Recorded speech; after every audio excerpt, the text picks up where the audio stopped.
Side తెరాపెట్ walls కానీ ఇవన్నీ లేదు. అంటే ఫస్ట్ అన్నీ చేశాను.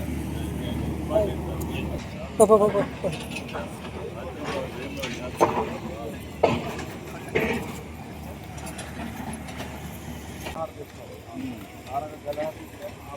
ఈ పక్కనే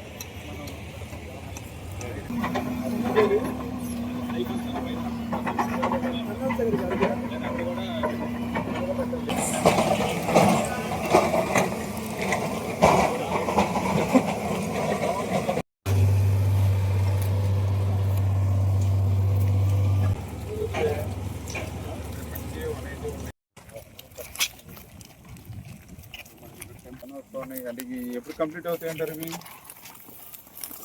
లాస్ట్ గవర్నమెంట్ లో బిల్లులు ఇవ్వక వెళ్ళిపోయినారు.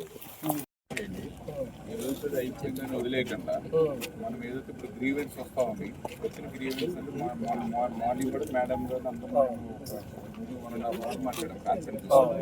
ప్రాజెక్టు ఈవేళ పూర్తి అవుతుంది అని అంటే ఆ వెలుగొండ ప్రాజెక్టుకి విలువైనటువంటి భూములు, విలువైనటువంటి ఆస్తులు ఇచ్చినటువంటి ఆ నిర్వాసితుల్ని రెండోగా మనందరం కూడా ధన్యవాదాలు చెప్పవలసినటువంటి అవసరం ఉంది. ఎందుకంటే ఈవేళ మనందరికీ తెలుసు, సెంటిమెంట్ ఉంటుంది ప్రతి ఒక్కరికి.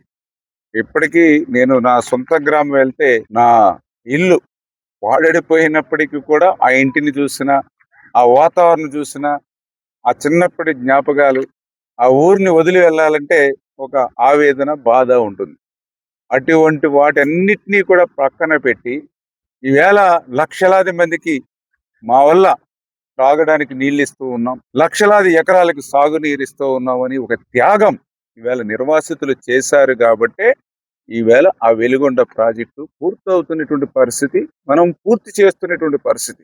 అందుకే ఆ యొక్క వెలుగొండ ప్రాజెక్టు కోసం విలువైనటువంటి ఆస్తులు, విలువైనటువంటి భూములు త్యాగం చేసినటువంటి ఆ నిర్వాసితులందరికీ కూడా పేరు పేరున కూడా పాదాభివందనాలు మనందరం కూడా చేసుకోవాల్సిన అవసరం ఉంది అని చెప్పి తెలియజేసుకుంటూ, అందుకే చంద్రబాబు నాయుడు గారు కూడా పోలవరం ఏ రకంగా అయితే మనము 2027కి కంప్లీట్ చేస్తూ చారిత్రాత్మకంగా ఏదైతే ముందుకెళ్తున్నామో, అదేవిధంగా 2026లో ఫేజ్ 1 వెలుగొండను కూడా ఏ రకంగా అయితే చారిత్రాత్మకంగా పూర్తి చేస్తున్నామో, ఆ వెలుగొండను పూర్తి చేయడమే కాదు, దానికి భూములిచ్చి దానికి ఆస్తులు కోల్పోయిన నిర్వాసితుల యొక్క త్యాగం కూడా మనకు ముఖ్యమైనటువంటి ఆలోచనతోటే ఈ ప్రభుత్వానికి ఎన్నో ఆర్థిక పరమైన ఇబ్బందులు ఉన్నప్పటికీ కూడా 768 కోట్ల రూపాయలు 40 రోజుల్లో ఈ ప్రభుత్వం విడుదల చేసింది అని అంటే, నీళ్లు వదిలే లోపుగానే ఆ నిర్వాసితులకి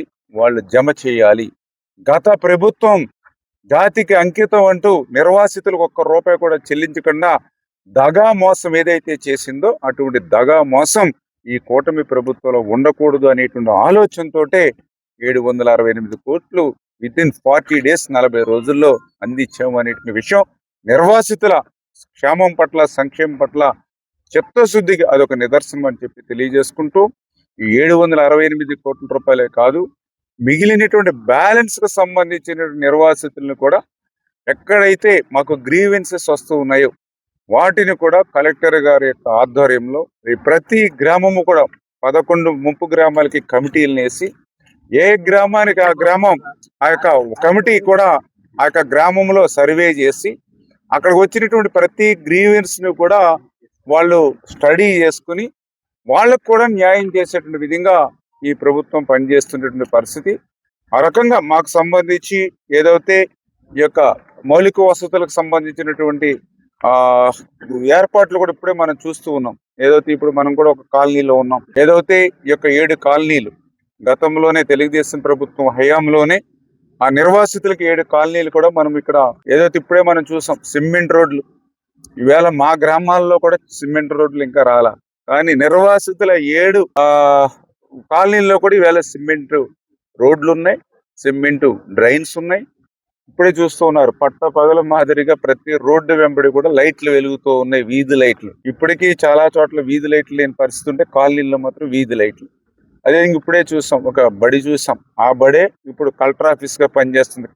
ఆ రోజు తెలుగుదేశం ప్రభుత్వం నిర్మాణం చేసినటువంటి స్కూలు ఈ రోజు మార్కాపురం కలెక్టర్ ఆఫీస్ పెట్టుకున్నారు అని అంటే కాలనీలో ఏ రకమైన వసతులు ఇప్పుడే మనం చూసాం, ఒక రామాలయం చూసాం, ఒక ఏదైతే మోహరం సంబంధించి పేర్ల చావడి మనం ఇక్కడ చూసాం, ఒక కమ్యూనిటీ హాల్ చూసాం, ఒక పంచాయతీ బిల్డింగ్ చూసాం.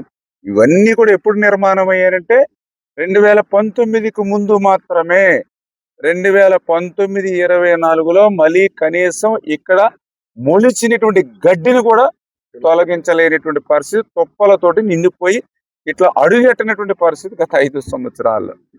అంటే ఈ రకంగా నిర్వాసితులకి మనం సంక్షేమమే ధ్యేయంగా ఈ రోజు కూడా ఆ రోజు తెలుగుదేశం, ఈ రోజు కూటమి ప్రభుత్వం పనిచేస్తుందనే దానికి ఇవన్నీ ఒక ఉదాహరణ అని చెప్పి తెలియజేసుకుంటూ, ఇప్పుడు కూడా మాకు గ్రామాల్లో, ముంపు గ్రామాల్లో మరి కలెక్టర్ గారి ఆధ్వర్యంలో ఈ కమిటీలు కూడా ఆ గ్రీవెన్సెస్ కూడా మేము పరిశీలిస్తున్నప్పుడు చాలా గ్రీవెన్సెస్, అందులో పర్టికులర్ గా న్యూ హౌసెస్, అంటే కొంతమంది ఏమవుతుంది ఇప్పుడు ఎప్పుడు పూర్తి అవుతుంది ఇది వెలుగొండ, ఇది పూర్తయ్యేది కాదు, సచ్చేదే కాదు అంటే దాని గురించి వేచి చూడకుండా ఏదో పెళ్లి వచ్చింది, లేకపోతే ఏదో కార్యక్రమం ఉంది, 4 రూపాయలు ఉన్నాయి, కొంతమంది పాపం, లేకపోతే కొంతమంది ఫైర్ యాక్సిడెంట్ అయ్యి కొన్ని గ్రామంలో ఇల్లు కట్టుకున్నారు. అటువంటి న్యూ హౌసెస్ కు సంబంధించి కూడా మనకి గ్రీవెన్సెస్ రావడం జరిగింది. వాటిని కూడా మరి ఈ యొక్క జెన్యూన్ గా ఆ యొక్క న్యూ హౌసెస్ ను కూడా మనం పరిశీలించి వాళ్ళకు కూడా న్యాయం చేయాలనేటువంటి ఆలోచన. అదేవిధంగా ఏదైతే కొన్ని నేమ్స్ మిస్ మ్యాచింగ్ అవ్వకుండా ఉన్నటువంటి గ్రీవెన్సెస్ వచ్చినాయి, ఆ మిస్ మ్యాచింగ్ ఏదైతే నేమ్స్ వచ్చాయో వాటిని కూడా మనము ఐడి కార్డులు ఇవన్నీ కూడా ఎంక్వైరీ చేసి వాళ్ళకు కూడా న్యాయం చేయాలని చెప్పేసి ఒక సానుకూలంగా ఒక నిర్ణయం. కానీ అదేవిధంగా కొంతమంది అయితే సోషియో ఎకనామిక్ సర్వేలో వాళ్ళ నేమ్స్ లేవు, వాటిని కూడా మరి ఐడెంటిఫై చేసి వాళ్ళ ఐడి కార్డ్స్ ఇవన్నీ కూడా మనము వర్కౌట్ చేసి మరి వాటిలో కూడా జెన్యూన్ ఉంటే వాటిని కూడా పరిశీలించి తీసుకోవాలనే విధంగా.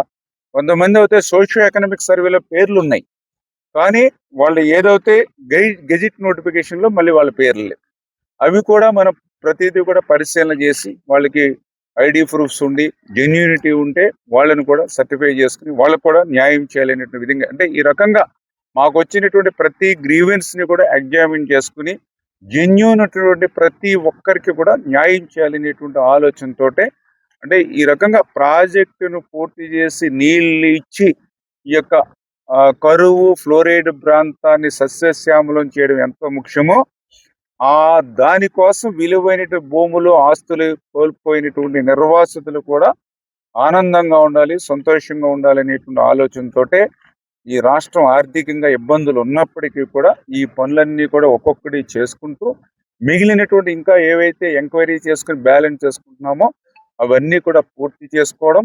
అదేవిధంగా రేపు భవిష్యత్తులో కూడా వాళ్ళకి ఏ రకంగా ఇంకా సపోర్ట్గా ఉండాలి ఈ నిర్వాసితులకి అనే దాని మీద కూడా క్లియర్గా ఇక్కడ ప్రజాప్రతినిధులు కానీ అధికారులు కానీ ఈ నిర్వాసితులకి అందరికీ కూడా అండగా ఉంటాం, తోడుగా ఉంటాం. వాళ్ళ ఇళ్లలో వాళ్ళు గృహప్రవేశాలు చేసేంత వరకు కూడా వాళ్ళకి ఏ రకమైనటువంటి సహాయ కార్యక్రమాలు ఇవ్వాలన్నా కూడా అన్నిటికీ కూడా ముందుండి మేము అందరం కూడా పనిచేస్తామని చెప్పి మీ ద్వారా ఈ సందర్భంగా తెలియజేసుకుంటూ, మరి దయవుంచి ప్రజలు కూడా గమనించి, ఎందుకంటే 5 సంవత్సరాలు వాళ్ళకి అధికారం ఇస్తే ఆ రోజు కనీసం ఒక్క రూపాయి కూడా వాళ్ళు ఆర్ఎండ్ఆర్ ఇవ్వలేనటువంటి పరిస్థితి. నిజంగా ఆ రోజు 2019 వాళ్ళ ప్రభుత్వం అధికారంలోకి వచ్చిన తర్వాత ఆ జాతికి అంకితం చేస్తుండటం కాకుండా ఈ నిర్వాసితులకు డబ్బులు ఇచ్చుంటే ఈరోజు కొంతలు ఇచ్చుంటే ఈరోజు కొంతలో కొంతైనా వాళ్ళ పరిస్థితి మెరుగుపడి ఉండేది ఈ 5-6 సంవత్సరాల్లో. కానీ ఈ రోజు మనకు ఒక ఖాళీ చిల్లుకుండా ఒక వెంటిలేటర్ల మీద ఉన్నటువంటి ఆర్థిక వ్యవస్థను మాకు ఇచ్చినప్పటికీ కూడా వాటన్నిటిని నిలదొక్కుని సవాళ్లను అధిగమించి ఈవేళ మేము ఆ నిర్వాసితులకి ఈవేళ 768 కోట్ల రూపాయలు ఇంకా బ్యాలెన్స్ కూడా ఏదైతే ఎంక్వైరీ చేసి ఎగ్జామిన్ చేసి ఏదైతే ఇస్తూ ఉన్నాము. అంటే ఇట్లా పని చేసేటువంటి ప్రభుత్వానికి పనికిరానిటువంటి ప్రభుత్వానికి ఉన్నటువంటి తేడాను, మోసం దాగా ఆ రోజు చేస్తే న్యాయం ఏ రకంగా మనం చేస్తూ ఉన్నామో ఇవన్నీ ఒక ఉదాహరణ అని చెప్పి తెలియజేసుకుంటూ, మరొక్కసారి రేపు 31వ తేదీన ఈ యొక్క ప్రాజెక్టుకి సంబంధించిన ఫస్ట్ ఫేజ్ మరి ప్రారంభించుకుంటున్నటువంటి సందర్భంగా ఈ 2 ఏళ్లలో అవిశ్రాంతంగా లక్ష్యం పెట్టి పనులు పూర్తి చేయించినటువంటి చంద్రబాబు నాయుడు గారికి, ఆ ప్రాజెక్టుకి సంబంధించినటువంటి ఆస్తులు భూములు త్యాగం చేసినటువంటి నిర్వాసితులకి పేరు పేరున మరొక్కసారి వాళ్ళందరికీ కూడా పాదాభివందనాలు అందరూ కూడా తెలియజేసుకుంటూ ఉన్నాం. Thank you. ఉన్నది 11.70 టీఎంసీ అనుకుంటూ ఉన్నాం. చేత మనకి ఉన్నటువంటి వాటర్ అవైలబిలిటీని బట్టి కూడా, ఎందుకంటే ఇప్పుడు మనకి వెలుగొండకి నీరు రావాలంటే మీ అందరికీ తెలుసు, శ్రీశైలంలో ఉన్నటువంటి రిజర్వాయర్ నుంచి, ఆ కొల్లం వాగు నుంచి, టన్నెల్స్ నుంచి, ఫీడర్ కెనాల్ నుంచి నల్లమల సాగర్కి రావాలి. అంటే శ్రీశైలం రిజర్వాయర్ లో చూస్తే ఈ రోజు సూపర్ ఎల్నినో, ఇది ఒక ఆంధ్రప్రదేశ్ రాష్ట్రంలోనే కాదు, ఈవేళ ప్రపంచం అంతా కూడా సూపర్ ఎల్నినో ఉంది. -69% వర్షపాతం తక్కువ నమోదవుతున్నటువంటి పరిస్థితి ఈవేళ ఆంధ్రప్రదేశ్ రాష్ట్రంలో. ఇటువంటి సూపర్ ఎల్నినో సమయంలో కూడా అసలు ఎంత టీఎంసీలు నీరు ఇచ్చినా కూడా నిజంగా చాలా గొప్ప అనేది నేను భావిస్తున్నాను. ఎందుకంటే ఇది కరువు ప్రాంతం, ఫ్లోరైడ్ ప్రాంతం. ఇటువంటి ప్రాంతానికి సూపర్ ఎల్నినో సంవత్సరంలో కూడా ఇక్కడికి నీళ్లు వస్తున్నాయని అంటే నిజంగా వీళ్ళ కష్టాలకి, వీళ్ళ ఇబ్బందులకి కొంత మేరైన ఉపశమనం కలిగేటువంటి పరిస్థితి. ఆ శ్రీశైలంలో కూడా చూస్తే లాస్ట్ టైం గత సంవత్సరం చూస్తే 2000 టీఎంసీలు నీరు వచ్చింది శ్రీశైలంకి. 2000 టీఎంసీలు మొత్తం శ్రీశైలం నుండి, నాగార్జున సాగర్ నుండి, పులిచింతల నుండి, ప్రకాశం బ్యారేజ్ నుంచి సముద్రంలో పోయింది. దగ్గర 1600 టీఎంసీలు పోయింది. ఒక 400 టీఎంసీలు మనం యూటిలైజ్ చేసుకున్నాం. కానీ ఈ సంవత్సరం 206 టీఎంసీలు వచ్చింది శ్రీశైలం. లాస్ట్ ఇయర్ 2000 టీఎంసీలు ఎక్కడ, 206 టీఎంసీలు ఎక్కడ. అంటే లాస్ట్ టైం వచ్చిన దాంట్లో 10% మాత్రమే వచ్చింది. ఆ 10%లో మళ్ళీ మీకు ఇవాళ మేము ఒక టార్గెట్ పెట్టుకున్నాం 11.60 అని. ఇది ప్రకృతి కూడా కరుణించి మనకు ఆ శ్రీశైలంలో ఎంతవరకు అవైలబిలిటీ ఉంటే అంతవరకు చూసుకుంటూ ఆ నల్లమల సాగర్కి ఆ నీళ్లు ఇటువంటి ప్రత్యేకమైనటువంటి పరిస్థితుల్లో కూడా తీసుకొస్తున్నాము. 30 సంవత్సరాల కళ ఈవేళ నెరవేరబోతూ ఉంది అనేటువంటి విషయాన్ని కొంతమంది కూడా చెప్తూ ఉన్నారు. ఎవరైతే గొడ్డల పార్టీ నాయకులు, ఆ రోజు 5 సంవత్సరాల్లో వాళ్ళ నాయకుడిని ప్రశ్నించడానికి వాళ్ళకి ధైర్యం సరిపోవాలి. ఈ రోజు మనము ఇన్ని పనులు చేస్తూ ఉంటే వాళ్ళు కూడా, నేను ఎక్కడ కలెక్టర్ ఆఫీస్కి వచ్చి ప్రెస్లో నేను చూడడం జరిగింది. ఆ 10-11 టీఎంసీలు ఏ మూలకి అని. కనీసం వాళ్ళకి ఏంటంటే కొంచెం తెలియకపోవడం తప్పు కాదని తెలుసుకోవడం అవసరం. ఎందుకంటే వాళ్ళ ఇరిగేషన్ మంత్రి గారు కూడా గతంలో అట్లానే మాట్లాడారు. ఇది డయాఫ్రమ్ వాల్ అంటే డయాఫ్రమ్ వాల్ పోలవరం కంటే అన్ని ప్రాజెక్టులుగా ఉంటది, అన్ని ప్రాజెక్టులకి డయాఫ్రమ్ వాల్ ఉంటది, బక్రానంగల్కి ఉంటది, హీరాహుడ్కి ఉంటది. ఆయన అన్ని ప్రాజెక్టుల పేర్లు చెప్పేశాడు. ఆయన ఏ ప్రాజెక్టుకి డయాఫ్రమ్ వాల్ ఉంటుంది, ఏ ప్రాజెక్టుకి డయాఫ్రమ్ వాల్ ఉండదు. అంటే తెలియకపోవడం తప్పు కాదని తెలుసుకోవాల్సిన అవసరం ఉంది. నేను ఇరిగేషన్ మినిస్టర్గా ఉన్నాను, నాకు అన్ని తెలుసు అని నేను చెప్పట్లా, కానీ తెలుసుకుంటున్నాను. నా అధికారులను అడుగుతూ ఉన్నాము, ఎక్స్పీరియన్స్ ఉన్న వాళ్ళు అడుగుతున్నాను, నాలెడ్జ్ని ఇంప్రూవ్ చేసుకుని మాట్లాడుతూ ఉన్నాం. తెలుసుకోవాల్సిన అవసరం ఉంది. ఆ ఇరిగేషన్ మంత్రి కూడా లాస్ట్ టైం చెప్పాడు, పోలవరం ఎప్పటికీ పూర్తి కాదు, ఎందుకంటే ఎవరికి అర్థం కాదంటే నాకే అర్థం కావట్లేదు అని చెప్పాడు. అంటే ఈయనకి అర్థం కాకపోతే ఇంకెవరికి అర్థం కాదన్నట్టుగా. ఇంకొక విచిత్రం ఏంటంటే, ఈ పోలవరం ఎప్పటికీ పూర్తి కాదని మొట్టమొదటి చెప్పేటువంటి వ్యక్తి నేనే అని మళ్ళీ ఆయన చెప్పాడు. అంటే ఆయన కానీ మళ్ళీ రికార్డు, అది కూడా ఏదో గొప్ప విషయం అలాగా. పోలవరం ఎప్పటికీ పూర్తి అవుదని మొట్టమొదటి చెప్పే వ్యక్తి అంబటి రాంబాబు గారు, మళ్ళీ ఆయనకి ఆయనే చెప్పుకున్నారు.